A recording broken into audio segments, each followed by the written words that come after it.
Okay, now we're live. Sorry, Great. everyone, for the delay. We're very happy to have you here. Thank you, everyone, for joining in, watching our live session. To those of you that are new to the Photomyne webinars, welcome. We hope to provide content that will help you digitize your family memories and do it in an easy and fun and productive way. So today we have Kate with us, who will introduce herself. Kate is a photo manager, another one of the experts that we so cherish from the organization, the Photo Managers, who help us do what we need to do in an easy way. So thank you for joining, Kate. Just a couple of announcements before we begin. First of all, please feel free in the comments to write where you're from, what you're looking for from this webinar or future webinars.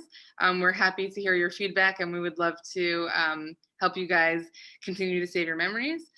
And if you aren't able to stay for the whole time, we'll send a recording at the end, so don't worry about that. I'll try to answer questions throughout in the chat, but if there's anything for Kate, we'll leave it to the end and we'll have a Q&A session with Kate. And I think that's it. Kate, take it away. All right. Thank you, Ariel. I'm excited to be here with everybody. So I'm in Rochester, New York this morning. My name's Kate Jacobs, and I will do a little bit about my background in a minute, but we're thrilled to kind of keep up this partnership with the Photo Managers and Photomyne. We love being able to help be a resource for everyone who's using the Photomyne app and working so hard to preserve family memories. And you've heard from a number of other photo managers, I think, over the past few months, kind of about different parts of the process of managing your family memory collection. And I hope to kind of put a little end cap on it today and talk about what to do with the originals you've decided to save and how you can preserve them for long-term, with safe long-term storage so that they're accessible for generations to come. So we will just dive right into this. I'm going to turn off my video, and I've got about a 40-ish minute presentation, and then we'll do the Q&A at the end. So queue up your questions in the chat for Ariel, and we'll get to them at the end. All right, turn my video off here. Excellent. So we're going to do a quick introduction. I like to talk about a project roadmap that kind of helps me think about big family history kind of preservation projects. We'll dig a little bit into the archival science and what it means that something is archival. And then I've got lots of photo storage tips and information about different kinds of boxes and enclosures, and then some information about the best storage environment for saving your photographs, and then some resources at the end. And then we'll obviously do the Q&A. So a little bit about me. I grew up immersed in family history, memory keeping, pretty much anything historical. It's kind of no surprise I ended up where I am. I do have a museum background. This is here all the institutions I've worked for. I've spent 13 years in the museum world. I have a master's in museum studies. I have spent about 8 years doing corporate marketing after all these museum places. And then now I've kind of carved out a niche in the family history industry. So this is kind of my past. And then currently, I founded my own business called The Photo Curator about 4 years ago. And I provide collections management services for families and businesses. So this is my photo management, my photo organizing business, and how I found the Photo Managers. And so I also am currently a project manager for the Photo Managers. I just believe so much in the work they do, trying to strengthen our industry, build up kind of, the training resources and developing, mainly women, female entrepreneurs. We certainly have a lot of guys too, but there's this industry is definitely very, heavily women. So it's great. So we're just kind of helping people kind of build their businesses and get people lots of training about, how to run a successful photo management business. So that's a really fantastic part of what I do. And then I also work for Archival Methods, which is a Rochester-based supplier of archival storage and presentation products. I'll share a little bit about more about them at the end, but I was a client of theirs, but I purchased their materials for my clients for storing photos, and such a great little organization. I felt like it would be a great fit to kind of do some work for them too. So I do marketing for Archival Methods. So all these things kind of intersect in really nice ways, and has really brought me to where I am today, which is great. So project roadmap. So I kind of put together what I call the 4Ds of a family history project. And I know this is, not exactly what the presentation is about here, but before we go into the details about storing photos, I do want to step back a minute. We're all here because we love family history, and usually that means we have a lot of stuff, and it may not just be photos. Oftentimes people have lots of family heirlooms they need to store as well. So it makes sense to have a plan for dealing with kind of all the different stages of a project like this. Setting some goals and outlining some steps can keep you on track. And these projects can definitely get overwhelming very quickly. So I have this roadmap I put together. It's the kind of the 4Ds here. So decide what's really worth keeping, what are your goals for the project, what photos and objects that you have support those goals, or what best represents your family and the stories you want to share, the legacy you want to leave, that's really the planning part of it. And then documenting, capturing what you know about what you have, names and dates and events for photos, writing down family stories, even recording relatives talking about photos and family history. If you've got some family heirlooms, it's always nice to kind of document how they came to be in your possession, what their history was. So that's the documenting part. Digitizing, obviously Photomyne is great for this. Clearly, since you know Photomyne, you're here because of this. You are aware of the benefits of digitizing your photo collection. I will just add that you should take photos of family heirloom objects as well. They can add a nice part to your photo collection, and they can be included in photo books or whatever ways that you share photos as well. And of course, back everything up. So that's the digitizing part. And then finally, today, what we'll get into more is determining a storage and sharing plan. So sharing may mean online galleries, making photo books, sending originals to family members. And then storage is what you're going to do with the originals that you've decided to keep and that you've digitized and that you want to, make sure are available for future generations. So that's just a nice way to kind of break up a project, do some planning, get a little organized before you jump into making some decisions about what to keep, what to digitize, and what to save. So getting into the determining a storage plan, that last D of the roadmap here. So there's 3 main factors to consider when you're thinking about a storage plan for what you've decided to keep. How often do you think you're going to want to access the originals? Maybe you've digitized everything and you just want to be able to enjoy it online or in photo books that you've made, but you do want to have these originals as a backup. Printed prints are a fantastic backup. You're fairly sure that a print of a photo is going to last longer than the digital copy of it on a flash drive somewhere that's going to get lost. It's going to get corrupted. The chances of that being around in 100 years are fairly slim, but the chances of a photo print being around in 100 years, it may be faded and worn, but it'll still be around. So thinking about how often you want to access these, maybe they're just kind of put away for very long-term storage. Maybe it's something you want to be able to flip through. There's binders that, photo albums that make it easy to have these things, more on display. You also want to think about what kind of space you have for storage when it comes to kind of boxing things up. You want to make sure that you're not buying boxes that are oversized for the shelf space that you have. Boxes that are too big and quickly get too heavy full of photos, so they're hard to handle, hard to manage. And then you also want to think about your budget. Really, my mantra is that any archival storage is better than none. And so I'm certainly going to talk through a lot of archival storage options here today, and different. We'll go into something called layers of protection, which means kind of extra protection for objects inside a box, which is fantastic if you have the budget for it. But really, as long as you've got things in a box out of the light, that's the basics.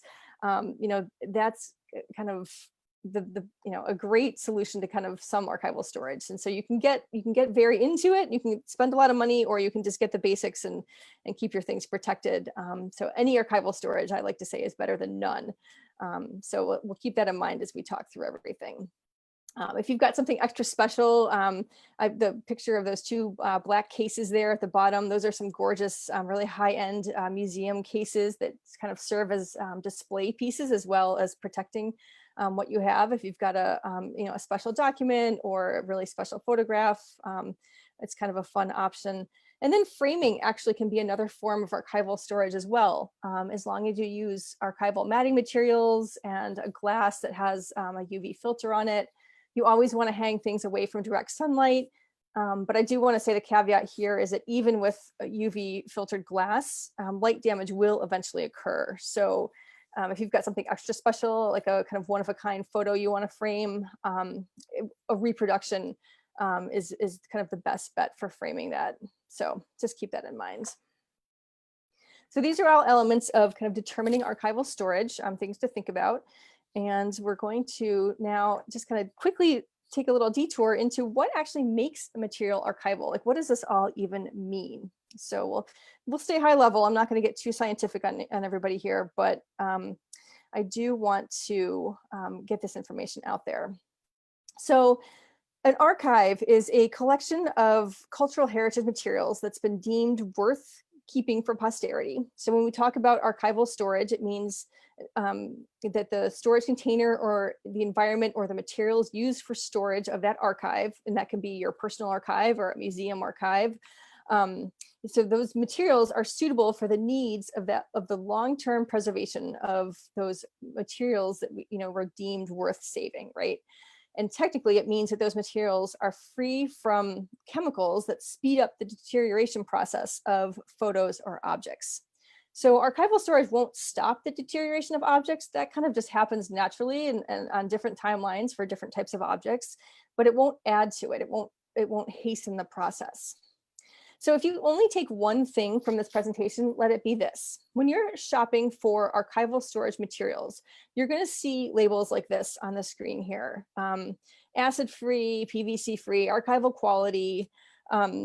Just knowing that these terms, and you also often will see the photo safe as well. That's another term that companies will often put on their products. It's just not enough information. Unless a manufacturer provides the specs to back up these claims that something is acid-free or archival quality, you shouldn't trust that it is truly archival. So there's more to the claim of archival quality than just being acid-free or PVC-free. Sometimes you'll see lignin-free. So we're going to dig into what all this means here. So there's actually an international standard which covers what it means to be archival for photographs. Imaging materials, this is what it's called ISO 18902. It's based around imaging materials, albums, framing, and storage materials. You can see the full title there. And because photography is such a sensitive medium, it makes a good baseline with which to judge archival products. If a material is safe to use with photos, you can assume it'll be safe for other more stable objects. And we're super lucky here in Rochester to be the home of the Image Permanence Institute. This is an academic research center at the Rochester Institute of Technology, and they have long been involved in developing international standards for imaging materials. And they're also an independent lab that provides testing for the standard for ISO 18902. So companies will send samples of their products to IPI, and they run a battery of tests, and then only then really can those companies say that their products are truly archival. So this is what IPI is looking for when they run through these tests. They want to make sure that materials aren't going to damage photos. And this is a picture of a little incubator that they put samples of companies, papers or plastics or adhesives or labels, all kinds of things can be tested through this process. And this little incubator speeds up the aging process with high heat and humidity. Things go in here for, I think, like 15 days. And then they come out, and IPI tests for certain reactions that would cause fading or discoloration of photos. So archival materials shouldn't have this effect on things. Again, they don't want any chemicals in them that would add to the deterioration of photos. So the portion of this testing here is called the photographic activity test, or the PAT. This little incubation period and the resulting testing. And so sometimes you'll actually see companies put notation on their packaging that says pass the PAT. So I just want to put that out there, and we'll talk about that a little bit at the end of this section here. So they're also testing for pH, that materials are acid free. So acids are naturally occurring in the wood pulp that makes paper, that photos are printed on, and they're damaging to many kinds of materials, not just photos. Highly alkaline environments are not good either, and can also cause decay. So archival paper, and also plastics and things too, but mainly paper, comes in two types. We call it buffered paper and unbuffered archival paper. And so IPI is testing for a paper's pH to be in the 6 to 7 range, right? Just about neutral if it's an unbuffered paper, and then a little bit higher with an 8 to 10 pH if it's a buffered paper. And then we'll talk about the buffering here. So buffered papers have calcium carbonate embedded into them during production. And this material helps the paper actually neutralize the acids that are either present in the environment, kind of in the air, or that are created as whatever you are storing deteriorates. Newsprint or photos, whatever, they've all got acid in them. And if you use a buffered paper enclosure, that will kind of soak up, if you will, neutralize the acids that are coming off of the materials being stored. And so it kind of helps protect your photos and your objects. And so IPI will take measurements to ensure that the amount of buffering material in a certain paper is correct. And we also talk about materials being lignin free. So lignin is the glue that holds wood together, kind of the glue, I'm saying that in air quotes here, the glue that holds wood together. And during the pulping process, the paper pulping process, it gets separated from the wood fibers. And you can see how the color of the pulp here in these little squares on the graph, you don't need to worry about the graph itself, but just these squares here, you can see how it goes from brown to tan to white. That is kind of part of the delignification process, where the lignin is being removed from the paper pulp. And so the most common measurement of lignin is called the kappa number. IPI measures it, and it should be less than 5 on a scale of 1 to 100.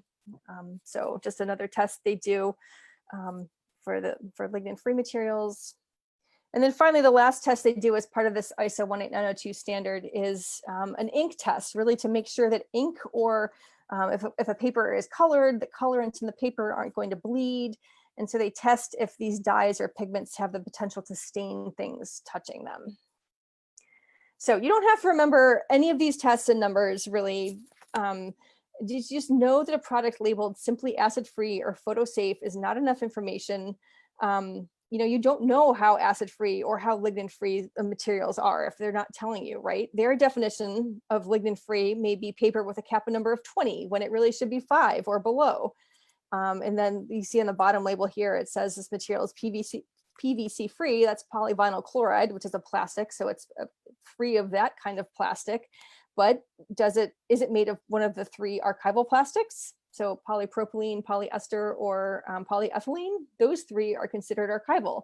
It doesn't say it's one of those other ones, it just says it's not polyvinyl chloride. So it's just, there's not quite enough information to really trust these products. The one label that you can put some trust into, though, is called Pass PAT, and you'll see that on some products as well as these other labels. While the PAT isn't the whole story about archival quality, it's really just that first test that we talked about, that incubator test.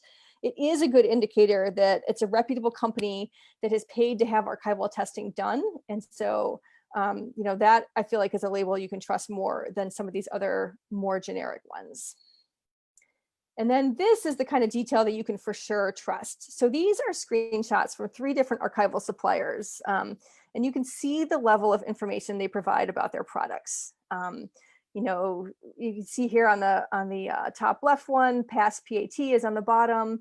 I think the other ones don't say PAT, but they would have passed it as well. You've got pH numbers, you've got acid-free, lignin-free, you've got the buffering level, the minimum 3% calcium carbonate. So all these numbers, again, you don't need to know those details, but just the fact that these companies are representing this information and being forthcoming with the actual specs of the exact specs of their products means that you can trust that that these products are truly archival and are going to protect your photos.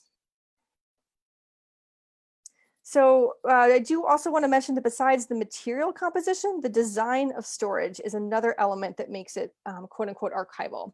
So you can see this most clearly in boxes. These are pretty common metal edged archival boxes here. We have these little metal edges kind of on each corner. They're like a little corner joint, and they support the corners of the boxes, of the lids of the boxes, and they help with the rigidity of the box. And so if you stack a number of boxes full of, you know, photos or papers or objects on top of each other, they get heavy. And so these metal edges are going to help stabilize those boxes so nothing gets crushed with the weight of a stack of them. And then another archival design element here is called a drop front. So you can see on the top box here that's open, it's got 3 sides, and then the 4th side is kind of hinged and folds down. It's not attached to the 2 other sides of the box. And this makes for easy access for what's inside. So when you have a regular box that has all 4 sides connected, you have to kind of, you know, jam your fingers in down the sides to kind of pull whatever is in there out. And it's hard, you know, if you've got a stack of things, you have to take the whole stack out. And, you know, if there's not enough space around the edges, you kind of can be damaging whatever's in there, trying to get things out. So when you have this drop front, it really just opens up access to the box, to the materials inside the box. You can slip your, you know, hands in more easily. You can see, you know, lift up just a portion of a stack of things and pull out what you need. So just another little design element that makes it easier and safer to access what's inside your box. All right, so now let's get into some storage project tips and storage tips here. So when you're starting to work on a family heirloom project, you want to create a safe workspace where you've got lots of room to maneuver. You can leave things out, you can leave things in process. You want to be vigilant about keeping food and drinks away from your workspace, from your photos. They are, you know, no eating or drinking when you're working on your photos, please. These are just some tools that kind of are handy to have on hand throughout a project, not just for storing photos. Obviously things for kind of identifying, labeling, and organizing photos. The dental floss here, you may have heard this in a previous presentation, but it can be handy for getting photos unstuck from those old magnetic album pages. You kind of slowly take a piece of floss and start to work it under the edge of a photo, and it helps get underneath and get the, it helps unstick the photo from those old sticky pages. And that craft spatula as well can also help lift up a corner and start to remove some of that adhesive from those old magnetic pages as well. A little soft microfiber cloth is good to have on hand for kind of wiping photos, wiping some dust or fingerprints off of photos. You can even use a clean makeup brush for that. So just some things to have on hand while you're working with your photo collection. And then let's talk about gloves. So really best practice is actually to wear gloves while you're handling your photographs. It can be cotton gloves, nylon gloves. You know, those are kind of the old school museum style gloves. I would say most people in the museum world these days are using nitrile gloves, which are kind of the medical gloves you can buy in bulk, because it's all kind of part of our everyday PPE at this point for our new pandemic life. So, you know, nitrile gloves are certainly available, you know, on Amazon or really probably at your local grocery store at this point. But cotton gloves are available from kind of any archival supplier. You can probably also get them on Amazon. So either of these are fine for handling photographs. The nitrile gloves kind of give you a little bit more dexterity than the cotton ones, but the cotton ones you can throw in the wash after a couple of uses. So it depends on what works for you, but you just don't want to get the oils from your hands onto the photographs. It doesn't look like you're damaging them, and it looks like you can just, you know, it's fine that you hold the corner and you hold them carefully, but you know, those oils do stay on even if you can't see, and they will work to deteriorate the photo in the long term. So really best to wear gloves when handling photos. And just as an aside, if you've got some other objects that you're working with family heirlooms, it is best practice to wear gloves as well when you are handling paintings, leather, or metal objects. And then if you are working with paper, like family letters or documents or books or glass and ceramics, if you've got some old, a china set or something. And then most textiles, all of those things are fine if you have bare hands, just as long as they're clean. Wash your hands before you start. And then, bare hands are fine for those. It's really the susceptible surfaces to the oils from your fingers are photographs, and then leather and metal and paintings. So just a little side note about gloves there. And I do want to also talk about when you're going through your collection, what to do when you come across something that is badly damaged, needs repair, that you want to save, but it needs some help. If it's a photo like this poor photo that has been taped together and got some pen on it, this guy's in bad shape. But this photo is not, it's not salvageable. It's the kind of thing where you can make a scan of it and then work with a photo restoration outfit. There's certainly people online who do photo restoration, or if you're good with Photoshop yourself, you could return this photo. It would take many hours, but you could return this photo to its original glory digitally. Or this is also something that a conservator could help you with. If you wanted to save this original and get the tape off it, that is a job for a trained conservator, who's somebody who's been trained in the repair and restoration of cultural heritage materials. And they most often work with museums, but there's many who are also in private practice all across the country, the world. So I don't have any links here to share, but if you just Google your country's National Conservation Association, they will have a search tool for helping you find a conservator who either specializes in photographs or is in your location. It's a fairly small community around the world. So if you contact a conservator in your area and they can't help you, they can probably point you in the right direction of an expert who could help you if you need something repaired or restored. All right, now let's get on to some storage tips here. So if you've got any of these things, also rubber bands, not in this picture, but any of these little extraneous items kind of surrounding your photos or your family letters or your documents, please take them out before you put these things into long-term storage. The rubber can deteriorate from, rubber bands around a group of pictures. That rubber just deteriorates and is damaging to the photos. Obviously, these metal objects all rust and also damage photos and papers. So you don't want to store anything long-term that has these attachments on it. So make sure that those are removed carefully. If you've got any family letters or documents that you're storing, you want to unfold them for storage. Paper often tears first at the creases because that's where it's kind of stressed the most. So you want to avoid long-term storage with creases as much as you can. So unfolding letters and papers and family papers as much as possible. And a little side note here, this also goes for textiles because the fibers also get weakened where there's creases. And so storing a textile, a quilt or family garments, storing them with the least amount of folds is a great thing to do as well.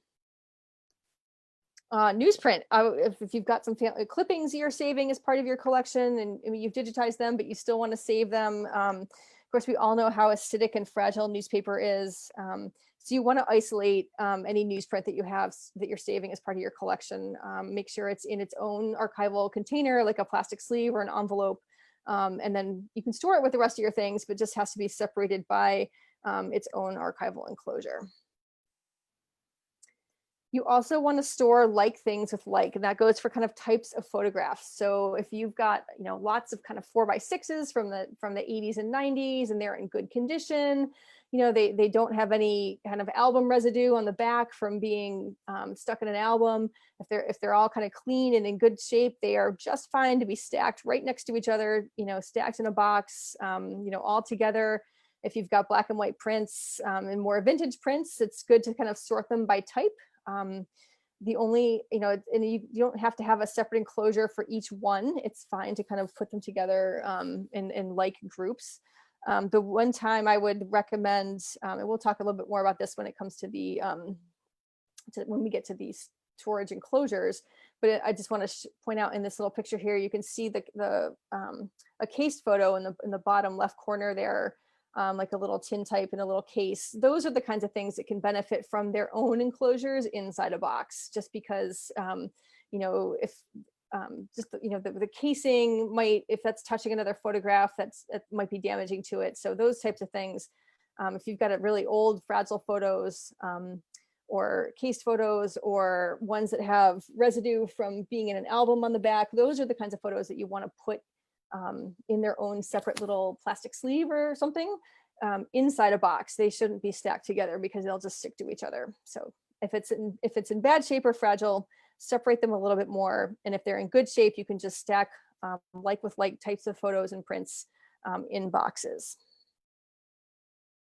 And then this is just a little bit about layers of protection. So as you're planning what to buy, if you've got kind of extra fragile things, you want to think about maybe some more layers of protection than just putting things in a box. So this is an example of a very old photo album. And it's very fragile. It's kind of crumbling at the spine. And so just to give it a little extra protection, it was wrapped in a plastic bag, an archival plastic bag, not sealed, because we don't want to seal it up. We want to have some airflow in the box there. So it's just gently wrapped in a plastic bag just to kind of contain all the crumbly bits from the spine and to make sure when you're handling it, you can pick it up and handle it and you're handling the plastic. So that's the first layer of protection. And then you've got some tissue in that box kind of padding it so it's not sliding around when the box is being moved. And so that's kind of the second layer of protection. And then you can think of the box as the third layer of protection. So, especially for fragile things or kind of extra valuable things, this is a kind of way to think about giving them kind of the best chance of long-term preservation. And finally, inventorying and labeling your boxes. This is a critical step of the process here. At the very least, you want to label on the outside of the boxes. So what is inside them so that potentially you don't even have to handle, what's inside to see. You can just look at the label and read it. If you're storing things long term, you don't want to be kind of constantly pulling them out and trying to figure out what's in there. The less handling for these things, the better for sure. So even better than just a label on the outside is actually an inventory of what's inside too. And you can write this down, you can take pictures of what's inside. You can make it, just print it out on a sheet and a copy slips inside the box. You can keep a copy separately, like in a notebook or part of however you're kind of storing your family history notes. So really just the more information you can have about what's in the box without having to kind of paw through and go through all the contents, the better. So inventory and labeling of boxes is very important. All right, so now let's take a look at the kind of various kinds of boxes and enclosures that are available for your photos. So if you've got prints in good condition, this is a great option. This is almost like a shoebox really, but obviously archival. And often these will come with dividers and either envelopes or other little containers to kind of separate out rolls of film, if you will, or separate pictures from different events. And there's lots of space to label things. You can easily, it's a nice hinged lid on this box. You can just flip the top open and kind of scroll through and see what pictures you have. So this is just a super convenient way to store kind of the more modern 4x6 prints.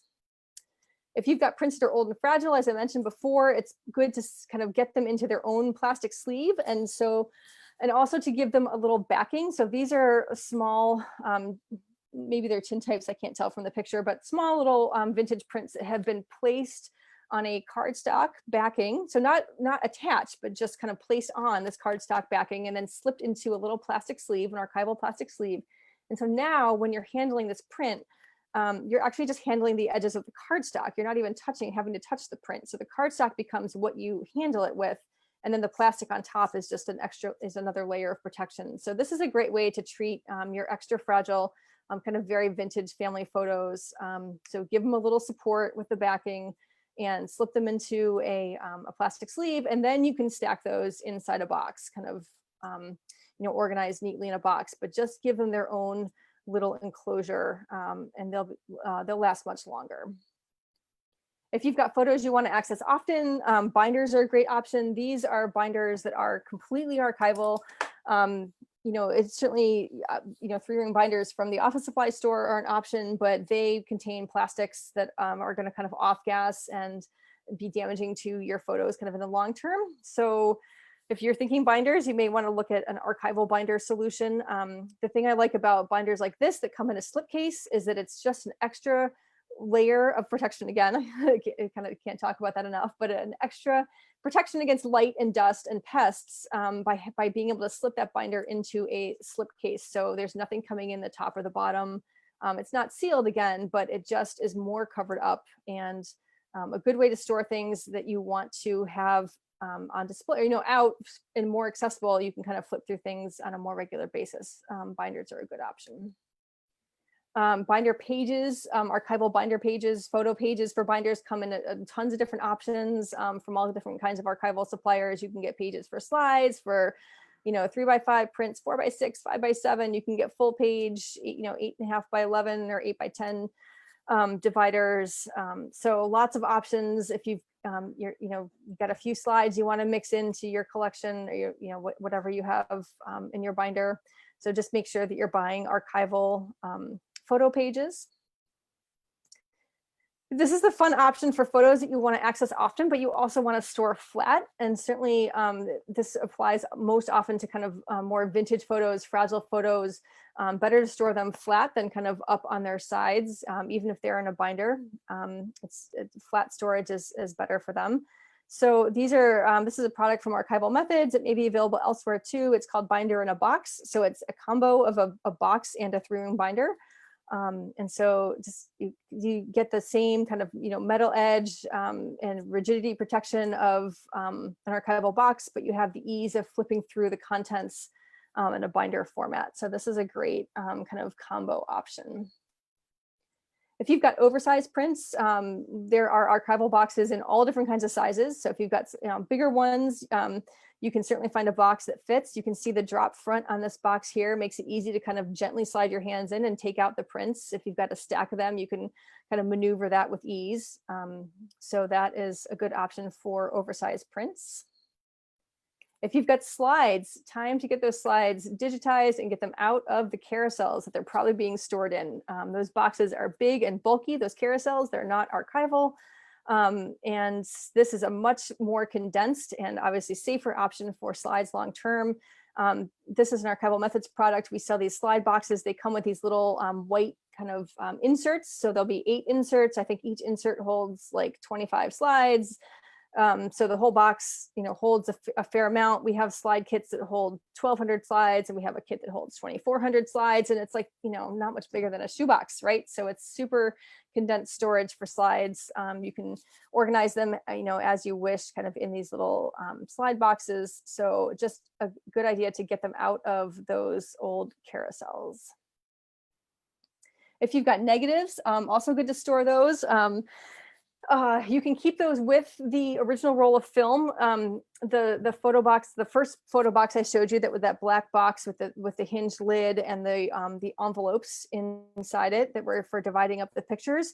Those you can certainly slide negatives inside those envelopes. They actually have a little pocket in the front for the negatives that come from the photo lab. But if you've also got negatives that are separated from your prints, you can certainly get envelopes and storage for them as well. And always good to keep them because they are really the best print of your film, of your pictures, right? And so we'll always give you the best reproduced image of whatever you have. So if you're a person who keeps your negatives, just know that there is lots of storage options specifically for saving that film. If you've got fragile documents, family letters and things, again, binders are great. They can be slipped into page protectors and easily able to access them, just kind of like the photos, but always good to kind of get them into their own page protector. You can also slide a piece of cardstock or acid-free paper behind these as a support as well. And you can see they're able to be stored unfolded, which is important. People often ask, should I save the envelope? I often recommend that they do if there's information on the envelope. It's helpful to kind of tell the story of the letter. You can save that kind of, slipped in behind this or in its own page. So this is kind of a good idea for family letters and documents. If you've got sturdy documents that are kind of more recent, or they're copies of old, of your originals or something, you can get archival kind of document boxes, we call them. They're more vertical storage, and you can see they can come with file folders. You can get archival file folders, just kind of tabbed file folders like you'd get from the office supply store, but these are acid-free, lignin-free, and all that. And you can organize your documents in kind of a more vertical storage. So it's easy to kind of access them and view them, but they don't need to be kind of in separate enclosures. They can be grouped in these file folders. If you've got photos and albums, again, the layers of protection here, just kind of wrapping a photo album you want to keep together. Maybe you've digitized and you're able to see the pictures online, but you want to keep the album still intact.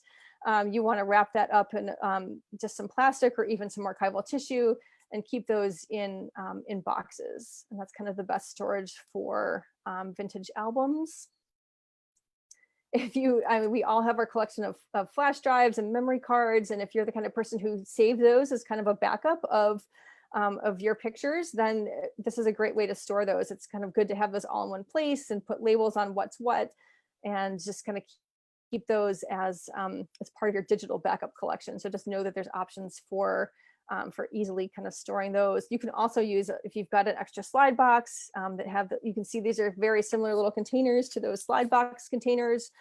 You can use a slide box for storing, old flashcards and memory cards and flash drives too. So just kind of keeping all that in one place is good photo management as well.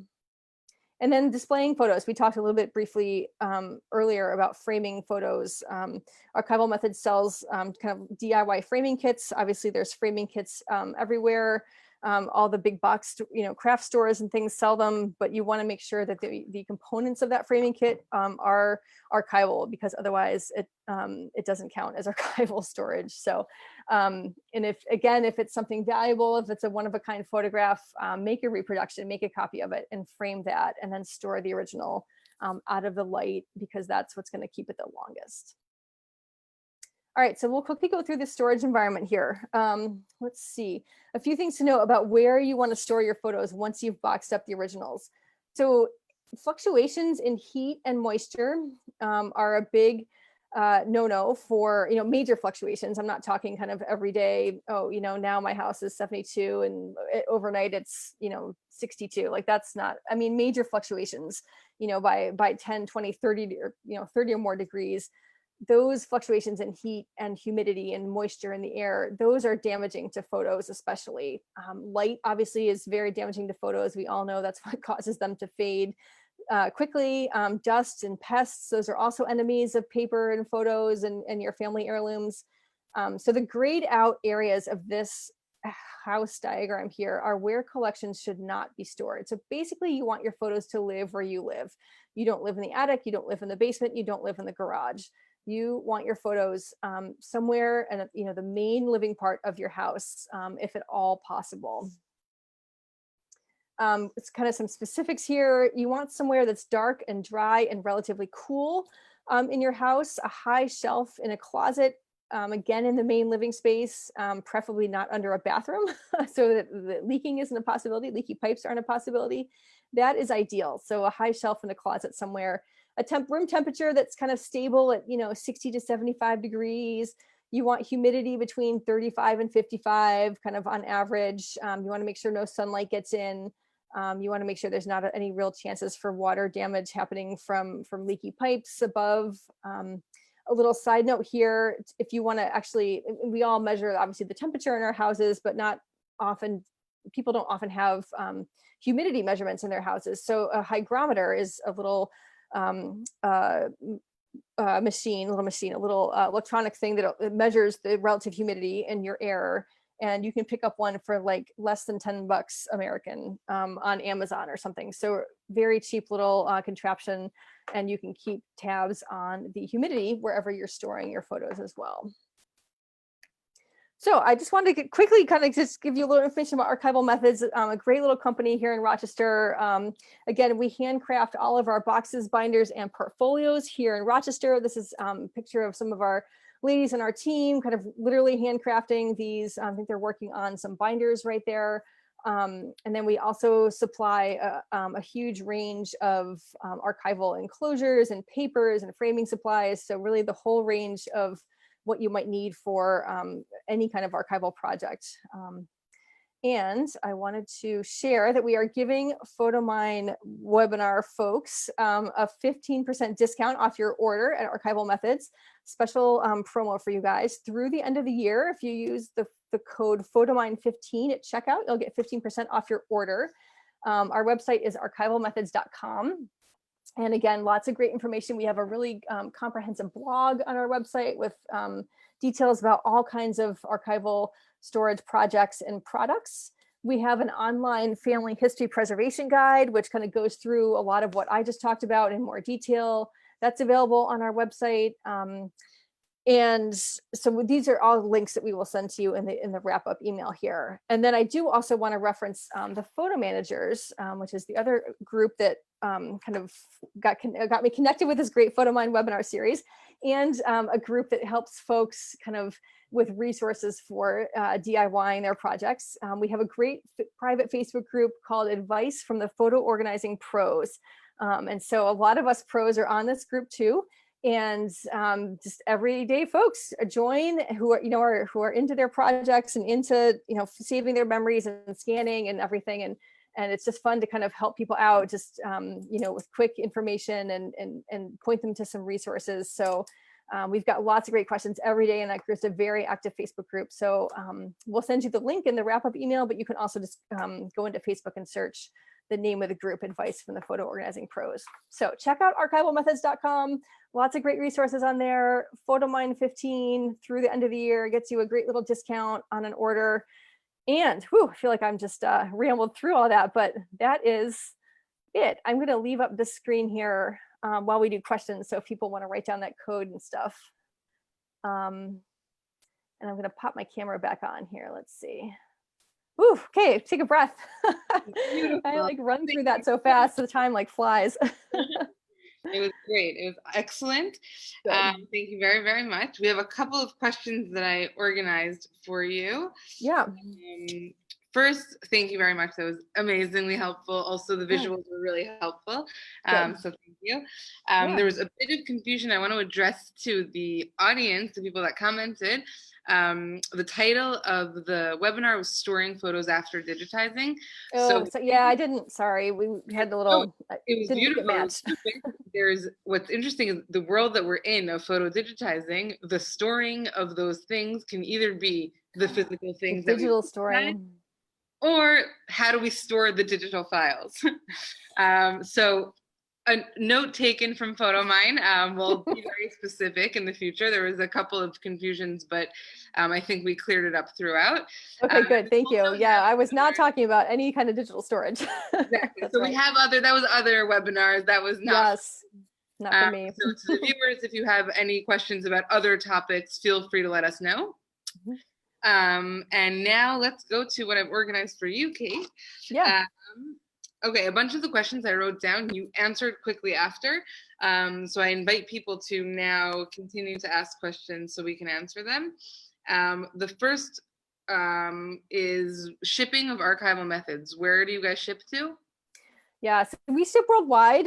It's definitely more expensive to do international shipping. If you're in the US, you're lucky it's just regular, UPS or whatever. There's a couple different options, but we do ship internationally all around the world. What we do for that is you'll place an order, and we don't charge you anything until the order has shipped. And so you'll place your order online, just like you're ready to go. And once we see your international address, we will get in touch with you as soon as the order comes in. Kind of the next business day, we'll be in touch with you to talk about, give you the shipping pricing. So here's your shipping options. Here's the pricing. Do you want to go ahead? Do you want to, change the order? So it's kind of like, we won't do anything until we get your approval on the international shipping rates. So that's service. That's good. Yep. So if you want to cancel everything, it's totally fine, and there's a couple, I do have some resources I can add to the email. There's a couple, I know a couple of UK archival suppliers. I probably should look into my Australia sources. I don't know about kind of worldwide, but I have a couple Canadian specific ones too, so I can add those if that's helpful. Awesome. Great. Yeah, we had a specific question about Canada. Yeah. Excellent. Okay, next question. Do you recommend removing photos from all of the albums and then sorting them in archival worthy boxes, or is keeping them in albums okay? sometimes? Yeah, so that's it. It depends. Of course, there's never an easy answer when it comes to this. But if it's those kind of magnetic albums with the plastic pages that like peel off, like those are terrible. It's like your photos are like in a chemical sandwich between the plastic, covering the page, and then the terrible adhesive on the base of the page. Like your photos are just in for it. So if you've got photos in those magnetic albums from like the 60s, 70s, 80s, like get them out of those. Like that's terrible, right? And really, pretty much any album like those those kind of cheapo ones from the 80s and 90s that have, you used to slip your prints in, like those aren't great either. If you've got I would say yes, take your pictures out of those. When I'd say don't take your pictures out, if it's like a vintage scrapbook or an album from kind of, I don't know, the 20s, 30s, like it's much older, right? And the value of it also lies in the fact that like, a relative put this together, or like someone put this together and put time into this as a scrapbook, as a whole piece, right? It wasn't just kind of slipping in prints from like your Florida vacation in some cheapo album, right? Like it was actually like it's a thing. as a scrapbook, it's an important piece too. And so there, I wouldn't take photos off. And also sometimes those photos are much harder to get off. The glues they use sometimes, either the photos come right out and they're like flying everywhere, or they're like in permanently, right?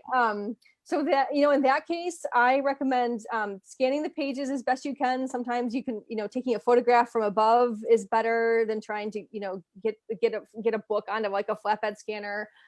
There's lots of different ways to do it.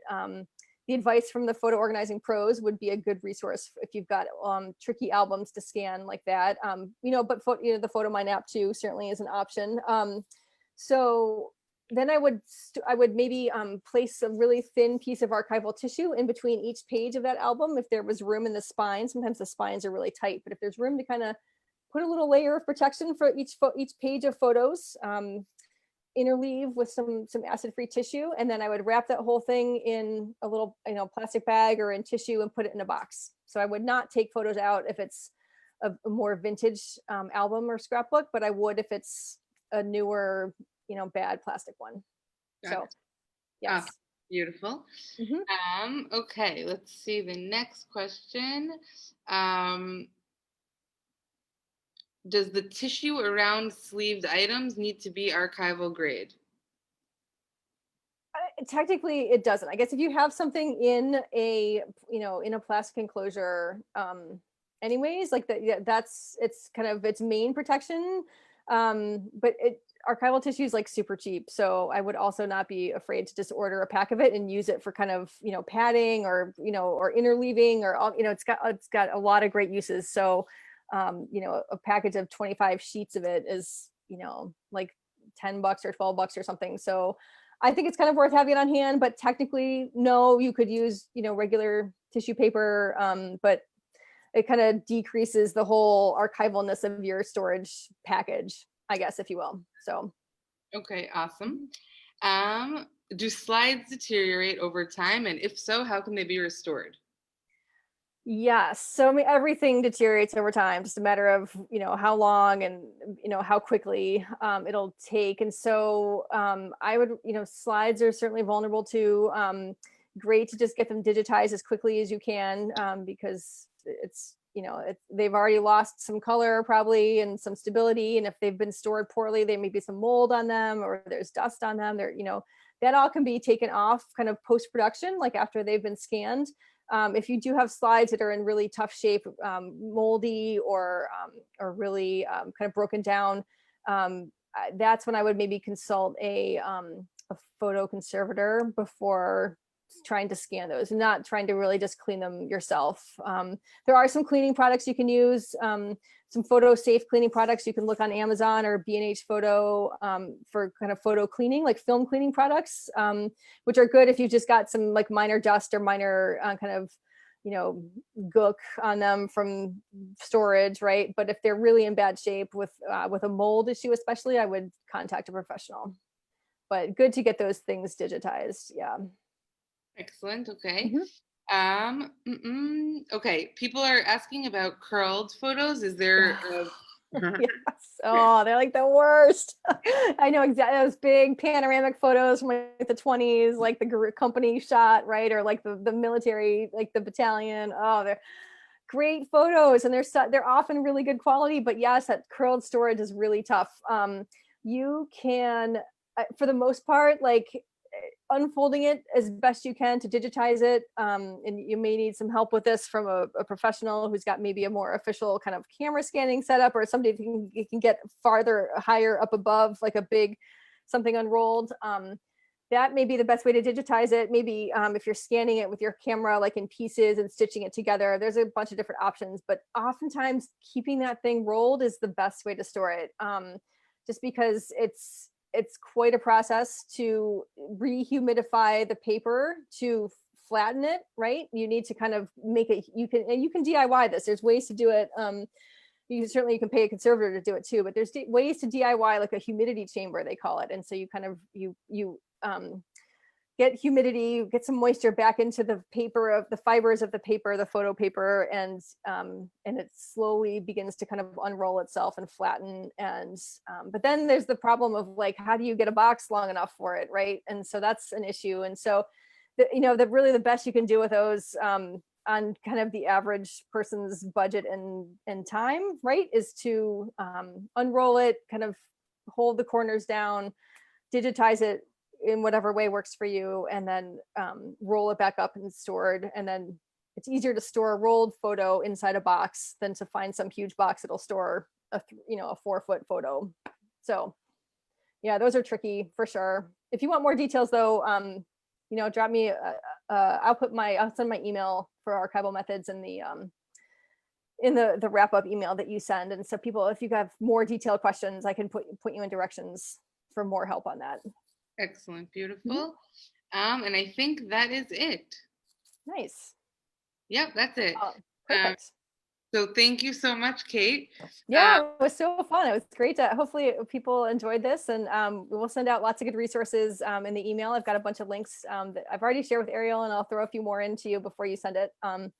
Yeah, so we're just, I don't know, happy to connect with all these Photomyne folks, and you guys are doing amazing things, getting these stories told and these pictures saved, and it's just, I can't stress the importance of it for your family. So it's amazing. Thank you. Thank you. Yeah, and good stuff. To the audience, and to Kate, and to Archival Methods, and the photo managers.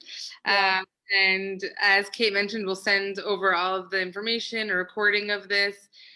So feel free to keep us posted. Let us know your feedback. Keep in touch. And that's all. Thank you so much. Sounds good. All right. Bye. Take care.